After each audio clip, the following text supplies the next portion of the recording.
Um motor range em 1941, cidade de Tuskegee, Alabama.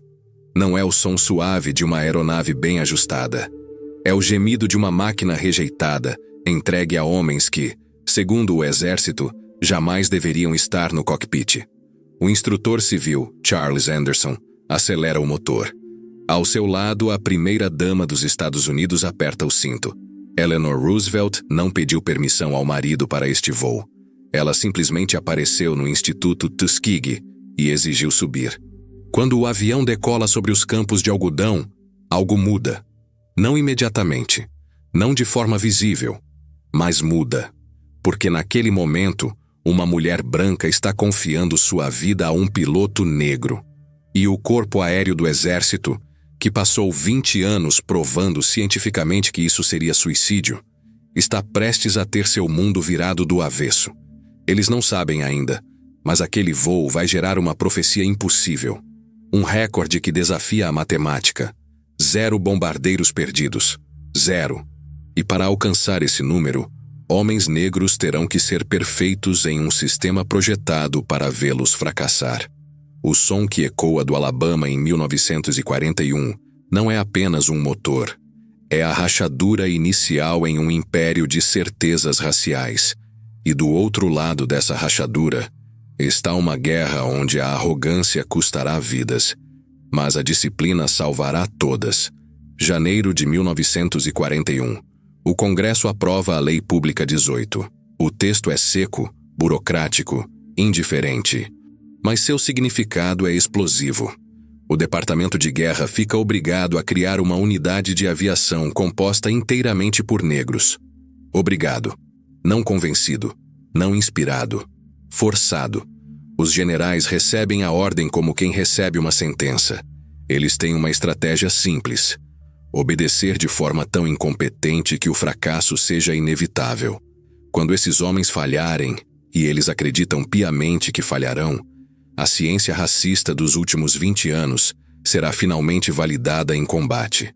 Escolhem Tuskegee, Alabama, não por logística, não por infraestrutura, mas porque é o coração do território Jim Crow, onde refere-se a um sistema de leis estaduais e locais nos Estados Unidos que impôs a segregação racial, principalmente no sul dos Estados Unidos, estabelecendo a separação entre brancos e negros em escolas, transporte público, restaurantes, hotéis, teatros, banheiros, bebedouros e outros locais públicos. O princípio fundamental dessas leis era o de separados, mas iguais. E lá eles estariam isolados, uma cidade rural, longe de jornalistas inconvenientes e políticos curiosos. Se vai haver fracasso que seja discreto, diziam os oficiais. O campo aéreo do exército de Tuskegee abre em julho de 1941. As pistas são mais curtas que o padrão. Os hangares, improvisados. As aeronaves chegam em caixotes. P-40 Warhawks, que outras bases rejeitaram por desgaste mecânico. Motores com compressão irregular. Asas com rebites soltos. Instrumentos que mentem em altitude. Tudo grita sabotagem disfarçada de conformidade. A primeira turma de cadetes chega em agosto. 5 homens. Entre eles, o capitão Benjamin O. Davis, Jr., filho do primeiro general negro do exército. West Point, formado. 4 anos onde nenhum cadete branco lhe dirigiu a palavra fora do protocolo oficial. 4 anos de silêncio como arma. Agora ele enfrenta um teste ainda mais cruel. Provar que homens negros podem dominar a forma mais tecnicamente exigente de combate já inventada. Os instrutores recebem ordens informais.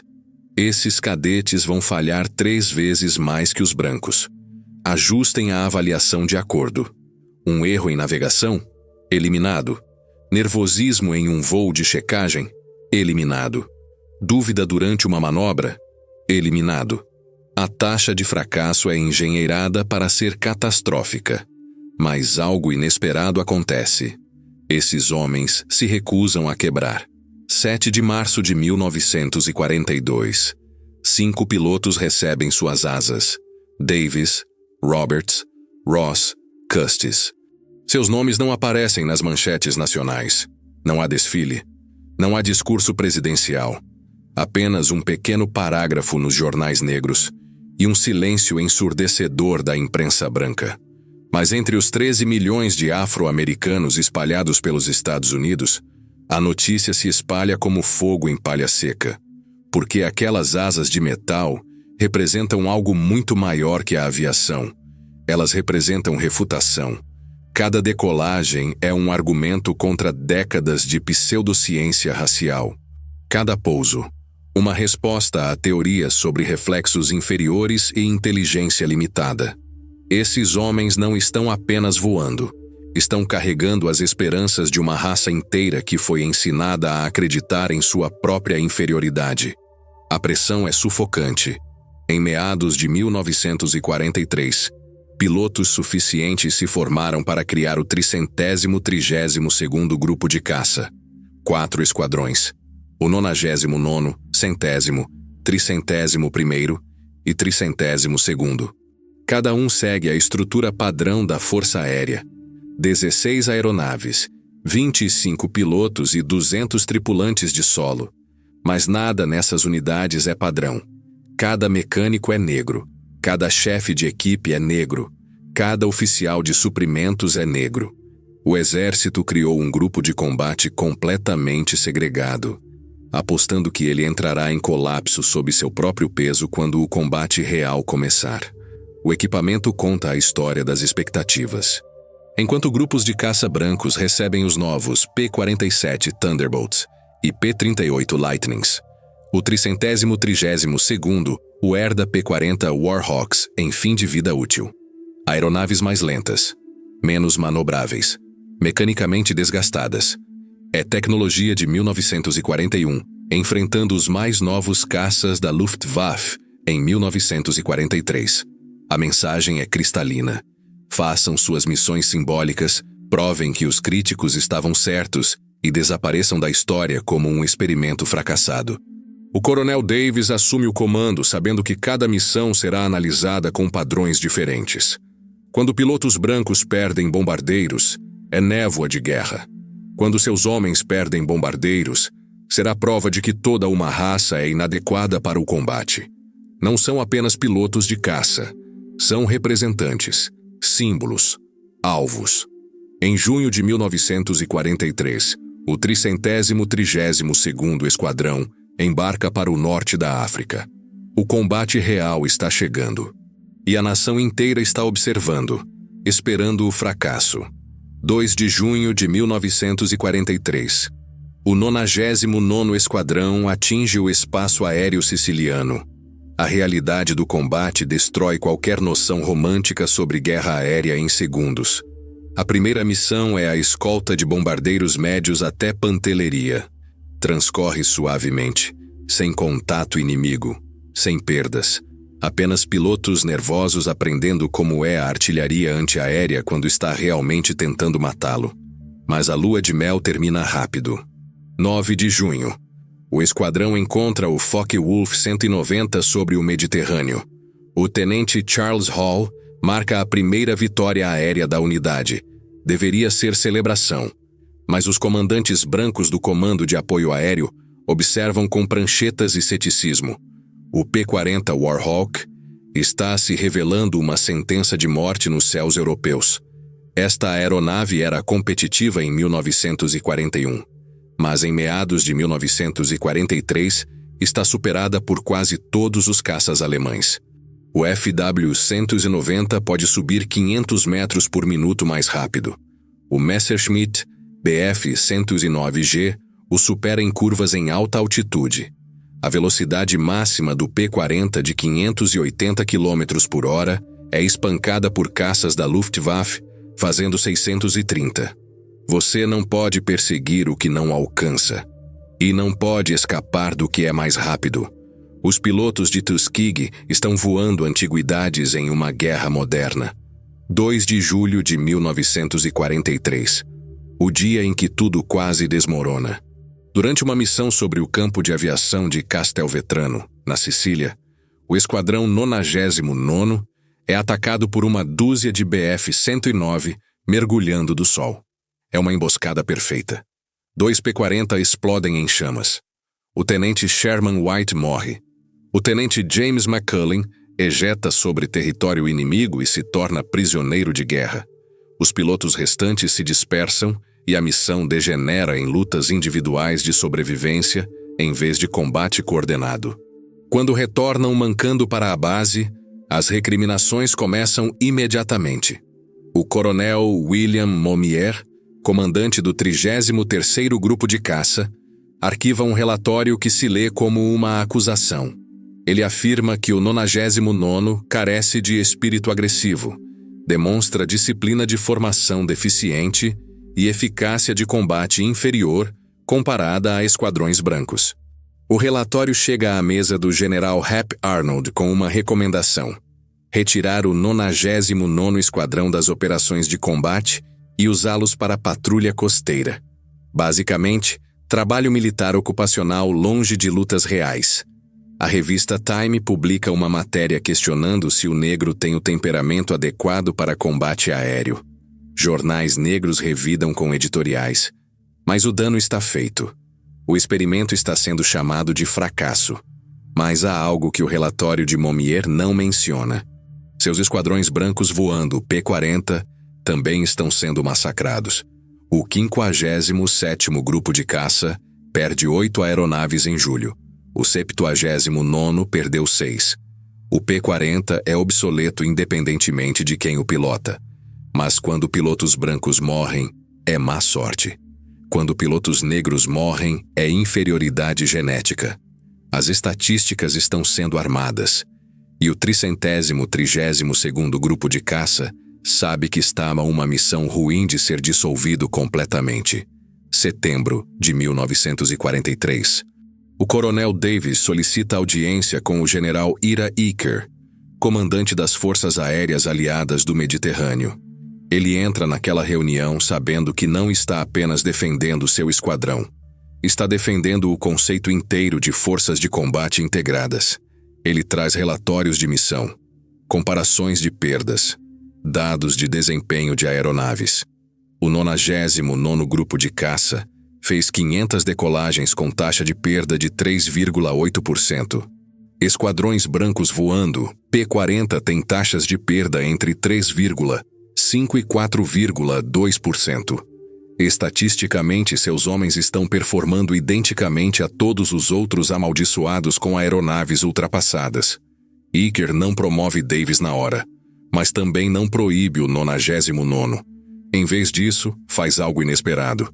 Ele inicia a papelada para trazer todo o 332º Grupo de Caça para a Itália e equipá-los com aeronaves modernas. Não é caridade. No final de 1943, a campanha de bombardeio estratégico está sangrando tripulações. Bombardeiros B-17 e B-24 estão sendo despedaçados sobre a Alemanha e as forças aéreas do exército precisam de todo o grupo de caça disponível. Os aviadores de Tuskegee provaram que podem sobreviver. Agora terão a chance de provar que podem vencer. Janeiro de 1944. O 332º chega ao campo de aviação de Ramitelli, na costa adriática da Itália. E esperando por eles na linha de voo, estão fileiras de P-47 Thunderbolts novos em folha. A desculpa do equipamento acabou de evaporar. O P-47 é uma besta. Um caça de 8 toneladas com 8 metralhadoras calibre 12,7 milímetros e blindagem suficiente para voar através de uma parede de tijolos. Os pilotos o amam, mas a 15ª Força Aérea tem outros planos. Final de maio de 1944. O grupo faz transição novamente, desta vez para o P-51 Mustang.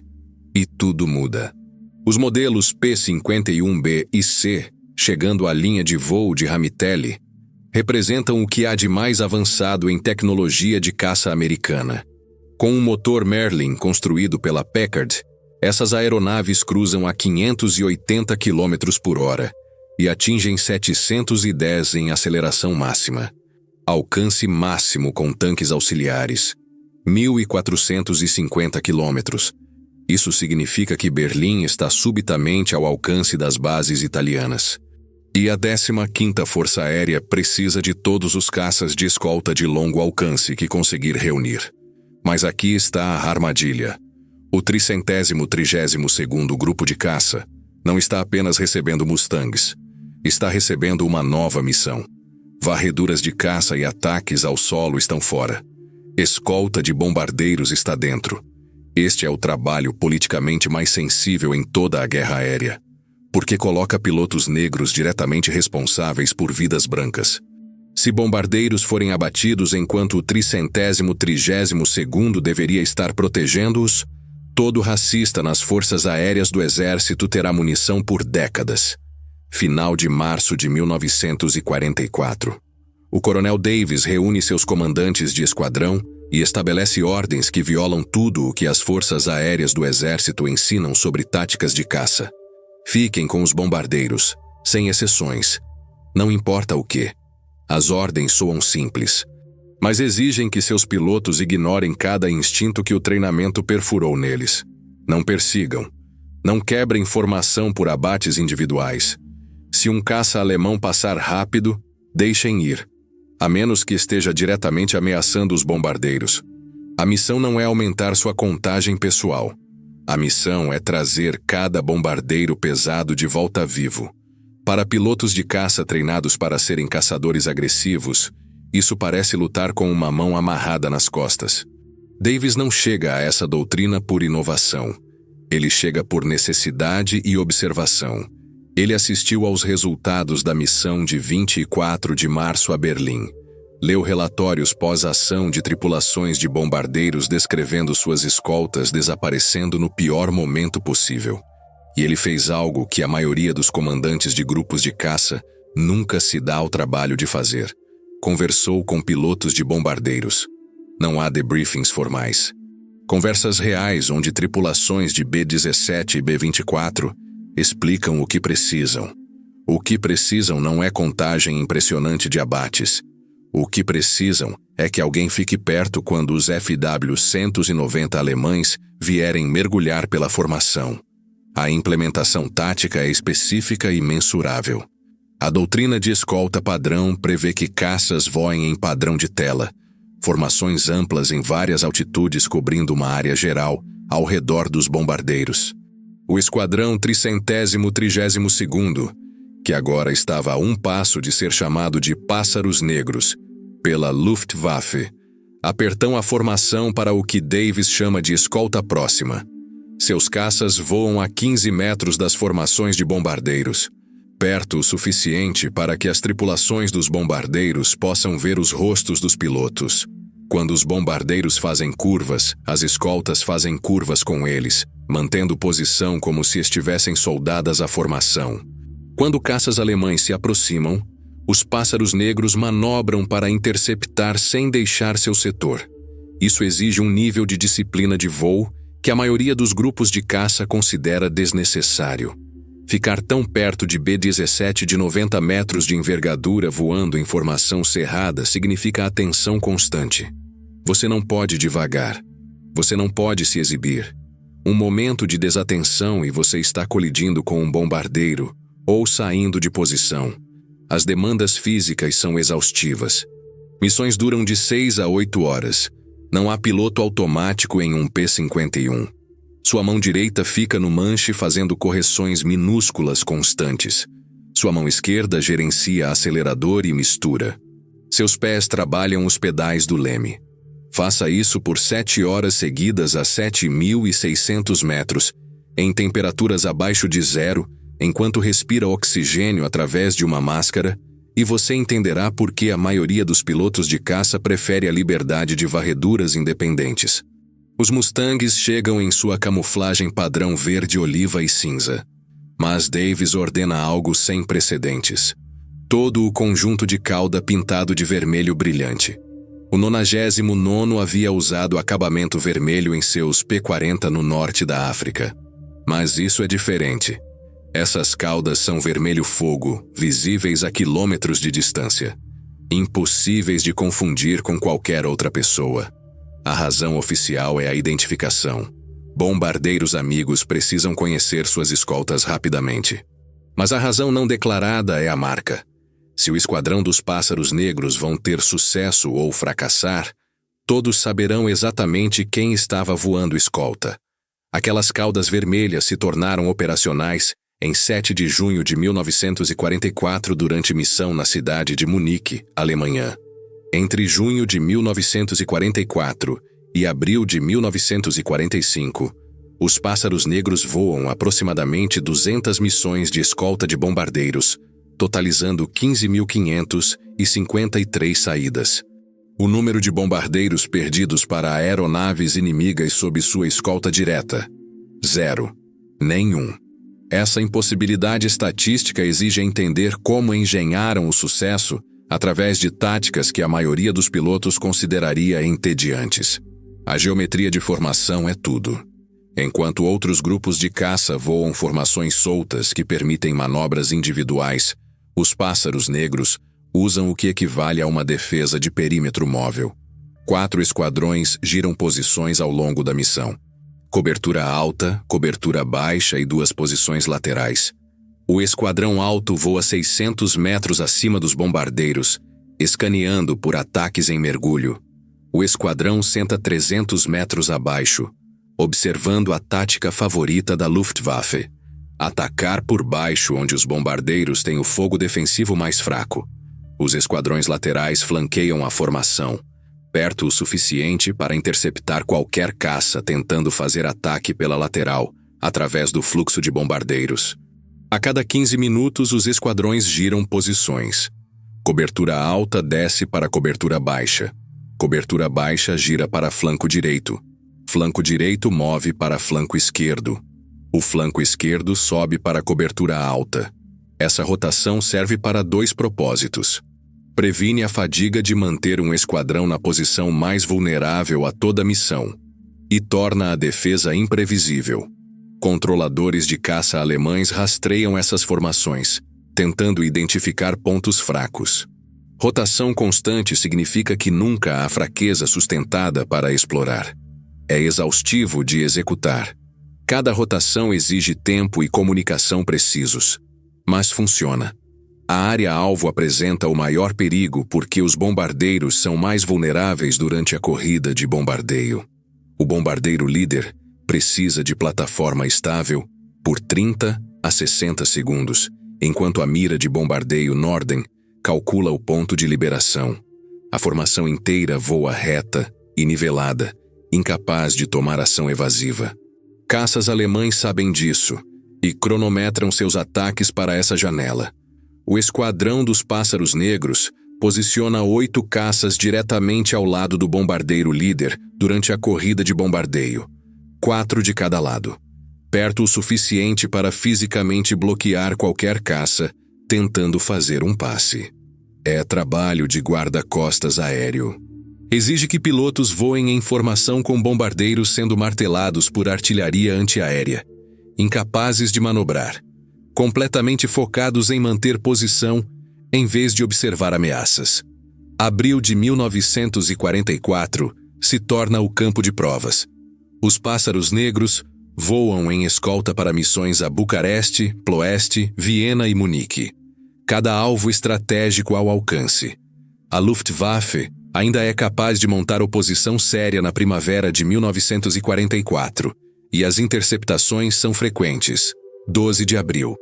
Durante ataque à fábrica de rolamentos de Steyr, caças alemães fazem múltiplos passes na formação de bombardeiros. Os pássaros negros interceptam cada aproximação, abatendo 3 Bf-109 sem um único bombardeiro perdido. 15 de abril. Missão a Ploeste. Mesmo resultado. Caças alemães engajados. Bombardeiros protegidos. Todos voltam para casa. Missão após missão, o padrão se mantém. Os pássaros negros não está perseguindo abates no fundo da Alemanha. Está fazendo algo mais valioso. Está fazendo as tripulações de bombardeiros acreditarem que podem realmente sobreviver a esta guerra. Imagine o cenário comigo. Verão de 1944. Você está voando em sua 15ª missão sobre a Áustria, observando as explosões de artilharia antiaérea ficarem mais próximas. esperando pelos FW-190, que todos sabem que estão vindo. E você olha pela janela do cockpit para ver uma cauda vermelha a 20 metros da ponta da sua asa. Aquele piloto não está escaneando o horizonte por alvos. Ele está observando você, combinando cada movimento seu. Um guardião que não partirá independentemente do que aconteça. Você pousa de volta em Foggia ou Amendola. E durante o debriefing, você menciona aquelas caudas vermelhas para seu comandante de esquadrão. Ele menciona ao comandante do grupo. A palavra se espalha pela 5ª ala de bombardeio, depois pelo 304º, depois por toda a 15ª Força Aérea. Até o verão de 1944, as tripulações de bombardeiros têm um nome para eles: os Anjos de Cauda Vermelha. O apelido não é terminologia militar oficial. É uma mitologia de base espalhada pelos grupos de bombardeiros no nível de tripulação. Pilotos de B-17 trocando histórias no clube dos oficiais. Artilheiros de cauda falando no refeitório. Navegadores comparando notas durante planejamento de missão. O tema consistente é confiabilidade. Outros grupos de caça podem aparecer, podem ficar por perto, podem estar lá quando você precisar. Os Anjos de Cauda Vermelha sempre aparecem, sempre fica, sempre traz você para casa. Torna-se o cumprimento definitivo de homens compreensivelmente céticos de promessas depois de assistir escoltas desaparecerem missão após missão. Outubro de 1944. Algo sem precedentes começa a acontecer. Tripulações de bombardeiros solicitam os Anjos de Cauda Vermelha pelo nome, e não mais por pássaros negros, como os alemães os chamavam. Planejadores de missão para grupos de bombardeio pesado especificamente perguntam se os Anjos de Cauda Vermelha estão disponíveis para serviço de escolta em alvos de alto risco. Isso deixa alguns comandantes de grupo de caça brancos absolutamente insanos. O coronel Hub Zemke do 479º Grupo de Caça arquiva a reclamação de que tripulações de bombardeiros estão mostrando preferência por pilotos negros, implicando que isso reflete mal nos grupos de caça brancos. A reclamação não leva a nada porque o comando da 15ª Força Aérea olha as estatísticas de perda e dá de ombros. Se tripulações de bombardeiros se sentem mais seguras com os Anjos de Cauda Vermelha, talvez outros grupos de caça devessem começar a se perguntar por quê. 24 de março de 1945. A missão que cimenta a lenda. O alvo é a fábrica de tanques Daimler-Benz em Berlim. Mais de 960 quilômetros de Ramitele. Alcance máximo para os P-51. Defendido pelo que resta da Luftwaffe. Os Anjos de Cauda Vermelha colocam 59 caças escoltando B-17 da 5ª ala de bombardeio. Perto do alvo, aproximadamente 25 jatos Messerschmitt Mi-262 atacam a formação. O Me-262 voa 160 km por hora mais rápido que um P-51. A sabedoria convencional diz que caças movidos a pistão não podem pegar jatos. Os caudas vermelhas não os perseguem. Eles se posicionam entre os jatos e os bombardeiros, forçando os Mi-262 a manobrar para conseguir posições de ataque. Na luta turbulenta, 3 jatos caem. O capitão Roscoe Brown pega um. O tenente Earl Lane pega outro. O segundo-tenente Charles Brantley abate o terceiro. É o único engajamento onde os Anjos de Cauda Vermelha abatem 3 Mi-262 em uma única missão. E cada bombardeiro volta para casa. O relatório de missão circula por todas as bases de bombardeiros na Itália. Tripulações que não estavam lá ouvem sobre isso das que estavam. A história é embelezada. Algumas versões alegam 6 jatos abatidos. Outras dizem que os caudas vermelhas perseguiram os jatos até suas bases. A verdade é impressionante o suficiente. Nos meses finais da guerra contra a aeronave mais avançada da Alemanha pilotada por aviadores experientes, os Anjos de Cauda Vermelha protegem os bombardeiros e abatem 3 jatos enquanto permaneciam em formação. O mito e a realidade se fundem em algo que tripulações de bombardeiros podem acreditar. Prova indiscutível de que, se os caudas vermelhas estão com você, você está voltando para casa. Maio de 1945. A guerra termina. O grupo de caça-anjos de cauda vermelha retorna aos Estados Unidos com um recorde que ninguém pode disputar. 1.578 missões de combate. 112 aeronaves inimigas foram destruídas no ar. Outras 150 no solo. Afundaram um destroyer com fogo de metralhadora. Acumularam 96 cruzes de voo distinto. O recorde de perda zero de bombardeiros, oficialmente reconhecido como perdendo bombardeiros a uma taxa menor que qualquer outro grupo de caça da 15ª Força Aérea, se torna a resposta irrefutável para cada afirmação de que homens negros não conseguem lidar com operações militares complexas.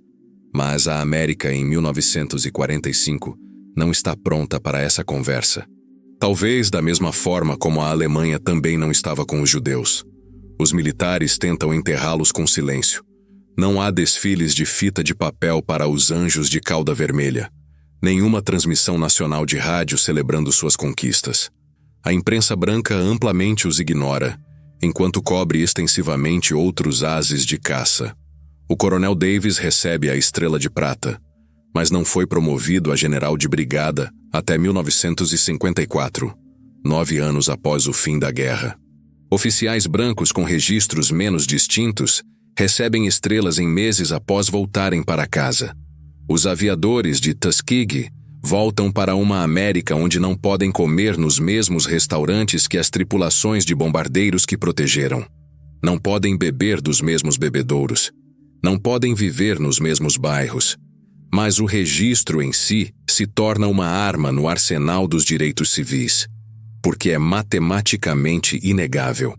Quando segregacionistas afirmam que soldados negros performaram mal na Segunda Guerra Mundial, defensores dos direitos civis apontam para os anjos de cauda vermelha. Quando planejadores militares argumentam contra a integração, eles têm que explicar por que o grupo de escolta de bombardeiros mais eficaz era totalmente negro. Julho de 1948. O presidente Truman assina a Ordem Executiva 99881, determinando a integração das Forças Armadas. O recorde dos aviadores de Tuskegee faz parte da pilha de evidências que torna a segregação indefensável. Você não pode alegar que uma raça é inferior quando provar um desempenho superior sob as medições mais objetivas possíveis, eficácia de combate e taxas de sucesso de missão. A doutrina tática que eles pioneirizaram se torna treinamento padrão para escoltas de caça em uma década. Princípio, fique com os bombardeiros que o coronel Davis lutou para implementar, se tornou política oficial da Força Aérea durante a Guerra da Coreia. A doutrina moderna de caça para missões de escolta enfatiza manter posição com ativos protegidos em vez de perseguir abates individuais. Exatamente o que os Anjos de Cauda Vermelha praticou em 1944. O desenvolvimento do F-15 Eagle, nos anos 70, inclui requisitos específicos de design para a capacidade de escolta de longo alcance, diretamente influenciado por lições aprendidas da proteção de bombardeiros da Segunda Guerra Mundial. As táticas dos aviadores de Tuskegee sobreviveram aos preconceitos que tentaram impedi-los de voar. A versão de Hollywood leva décadas para chegar. O filme da HBO de 1995, Os Aviadores de Tuskegee, apresenta a milhões de americanos a história.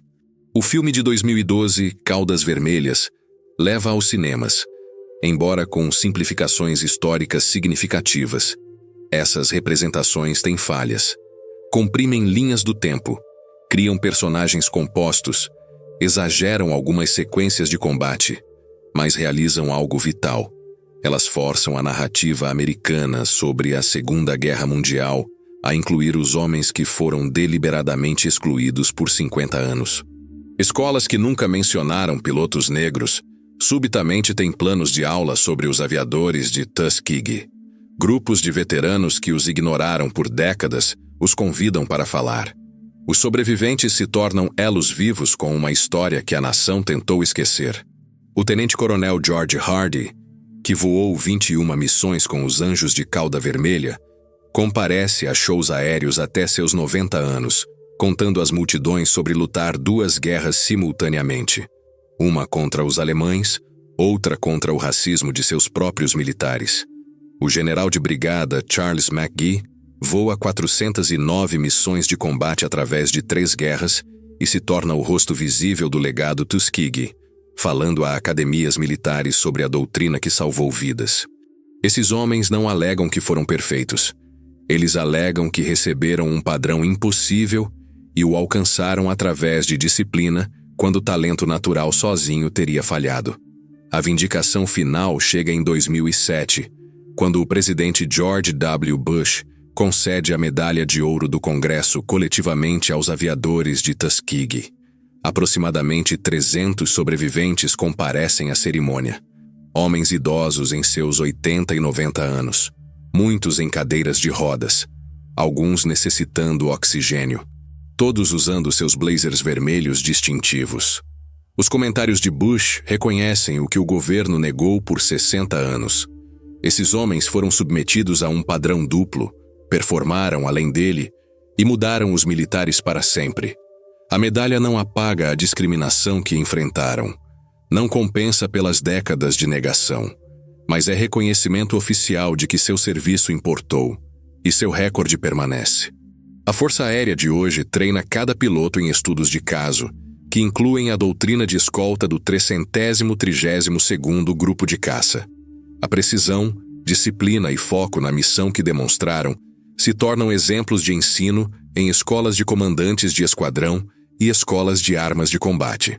Quando pilotos de caça modernos discutem apoio aéreo aproximado ou escolta de ativos protegidos, estão implementando princípios táticos refinados sob fogo por homens que não deveriam ser capazes de voar.